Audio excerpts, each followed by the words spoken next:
Good evening. Welcome to Đồng Nai Radio and Television Station. Here's the news today.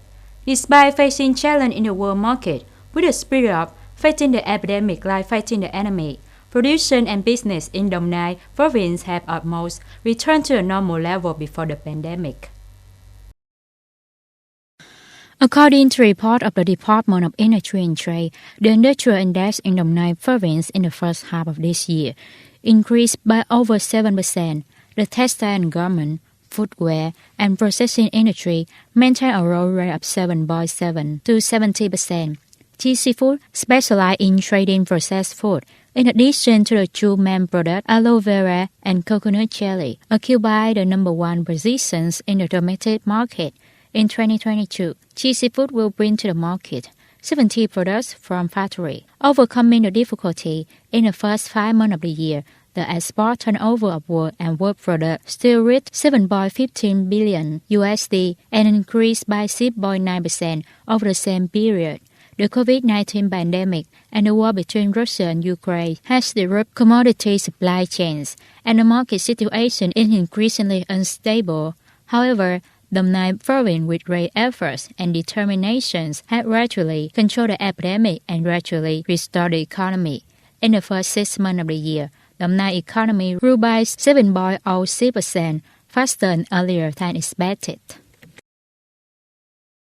After 2 years of COVID-19, Vietnamese seafood export to U.S. more and more, becoming the number one export market with 23% market share. However, according to VASEP, this trend will slow down in the second half of the year. The reason is competition between suppliers, a loss of inventory caused price to drop. The Russia-Ukraine war resulted in high shipping costs, shipping delay, and prolonged container shortage, which also resulted in fewer purchases. Finally, global oil price inflation exacerbated global supply chain problems. In the past 2 days, the Center for Disease Control of Đồng Nai Province organized 4 mobile vaccination groups to vaccinate against COVID-19 for more than 5,000 workers for Type 1 Vinatron Stock Company in Biên Hòa 2 Industrial Park and Long Bình Industrial Park in Biên Hòa City. In this phase, 2 branches of Type 1 Vina Company have 5,300 people registered for the 4-dose vaccination. For timely support, Đồng Nai CDC has mobilized 4 mobile vaccination teams, along with full vaccination equipment, as well as emergency readiness for adverse events after vaccination. Currently, Đồng Nai is in the big phase of the COVID-19 booster vaccination campaign for people, focused on injecting workers in factory and business, inside and outside industrial zones, to maintain health and immunity, the solution to maintain stability and economic development.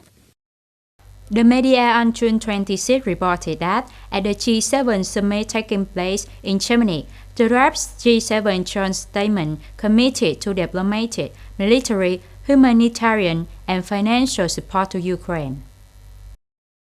We, G7, will continue to provide diplomatic, military, humanitarian, and financial support and stand with Ukraine for as long as necessary, the draft statement said. In addition, the leader of the U.S., UK, Canada, France, Germany, Italy, and Japan will also consider using tax revenue to support Ukraine. Japanese Prime Minister Kishida Fumio told G7 leaders that the group needed to protect economies from rising prices amid Russia's special military campaign in Ukraine, a government official said on the same day. Prime Minister Kishida also asked the G7 to maintain pressure and impose sanctions on Russia. In addition, the Japanese leader also asked the G7 to closely monitor currencies, move that change rapidly at a time when Japanese yen price had fallen sharply. At least 4 people were killed and hundreds injured after the collapse of the stand at a bullring in the central Colombia on June 26. Tolima Provincial Authority confirmed the incident took place in the city of El Espina and 4 unlucky victims, including 2 women, 1 man, and 1 child. According to picture posted on social media, a 3-story wooden stand filled with spectators suddenly collapsed, knocking dozens of people to the ground. According to preliminary report, about 30 people were seriously injured. Ambulance workers were quickly dispatched to assist in bringing the victim to the nearest hospital. That's all for today. Thank you for watching. See you next time.